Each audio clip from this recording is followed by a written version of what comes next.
Hello students, I am Sagar Agarwal. Welcome back to my channel. So students, हमारा subject है science for class 7th। तो आप सभी जानते हैं हमने हमारा चैप्टर नंबर 7 स्टार्ट किया था, weather, climate and adaptations of animals to climate. Introduction part में हमने देखा था वेदर के बारे में कि वेदर किस तरीके से हम प्रेडिक्ट कर सकते हैं, हमें वेदर के बारे में किस तरीके से पता चल सकता है, आने वाले 4-5 दिनों का वेदर क्या होगा, किस तरीके का होगा, एटमॉस्फेयर कैसा रहेगा, वो हमें पता चल सकता है आने वाले 4-5 दिनों के बारे में। तो वेदर जो है वो पहले से ही प्रेडिक्ट किया जा सकता है। तो उसके रिलेटेड हमने उसके कॉजेज़ देखे थे, क्या क्या कॉजेज़ हो सकते हैं। Temperature, wind, moisture and precipitation, तो ये सारे उसके कॉजेज़ है जो हो सकते हैं। फिर आगे हमने देखा था कि वेदर को किस तरीके से प्रेडिक्ट किया जाता है, कौन से ऐसी चीज़ें हैं जिससे प्रेडिक्ट किया जा सकता है। Weather balloons, weather satellites and Doppler radar, तो ये चीज़ें जो थी हमने देखी थी वेदर के बारे में। फिर आगे हमने वेदर के बारे में देखा था कि किस तरीके से डे बाय डे वेदर जो होता है वो चेंज होता है।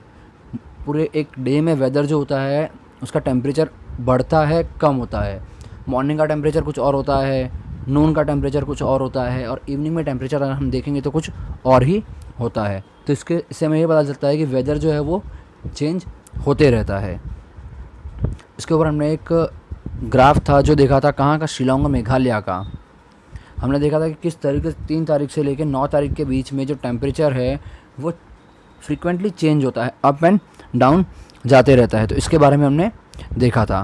फिर हमने क्लाइमेट के बारे में पढ़ा था हमारे नेक्स्ट वीडियो में कि क्लाइमेट किस तरीके से 35 ईयर्स तक रह सकता है, उसे हम क्या कहते हैं, क्लाइमेट कहते हैं।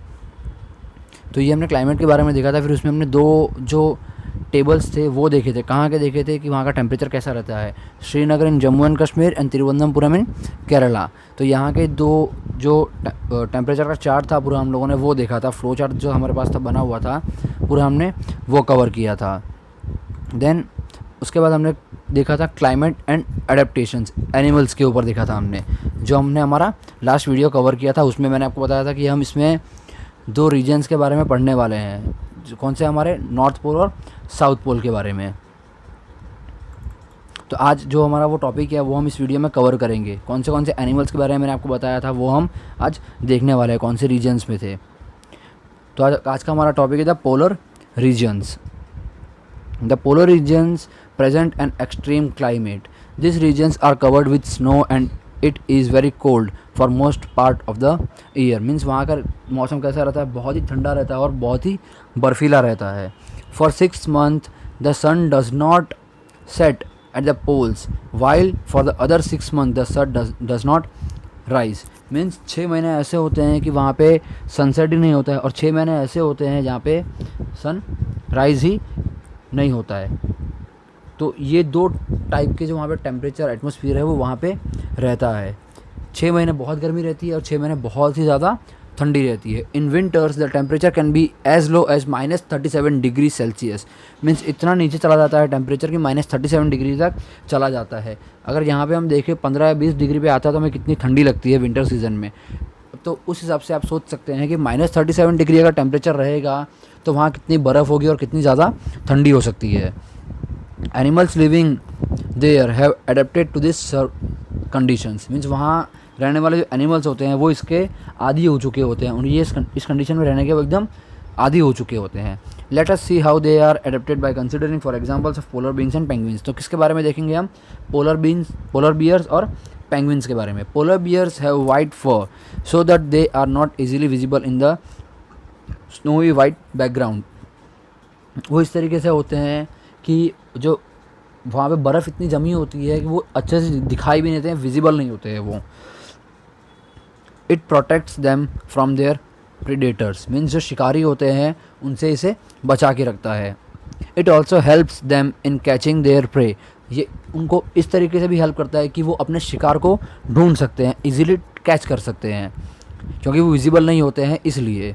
To protect them from extreme cold they have two thick layers of fur. Means इतनी थिक लेयर होती है कि वो ठंडी से उनको बचा के रखती है, क्योंकि वहाँ बर्फ़ बहुत ज़्यादा होती है। -37 डिग्री मतलब बहुत ज़्यादा होता है, जिसमें बर्फ़ बहुत ज़्यादा गिरती है।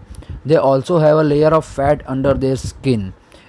तो जिसकी वजह से उन्हें गर्मी जो है वो महसूस होती है, क्योंकि वो बहुत थिक लेयर होता है इनका। In fact they are so well insulated that they have to move slowly and rest often to avoid getting overheated. जो इनकी बॉडी होती है वो इस तरीके से होती है कि ये अपने आप को क्या है बचा के रखते हैं ठंडी से। इनकी बॉडी इनको हीट प्रोड्यूस करती है, जिसकी वजह से इनका जो थिक होता है, थिक लेयर होती है फर की, वो क्या करती है इनको गर्मी प्रोवाइड करती है।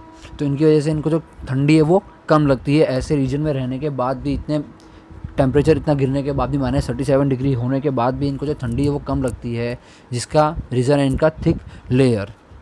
तो स्टूडेंट्स, अब तक हमने देखा पोलर बियर्स के बारे में। आगे हम नेक्स्ट वीडियो में हम पोलर बियर के बारे में और देखेंगे। तब तक इस वीडियो को ध्यान से देखिए और समझने की कोशिश कीजिए। Thank you students.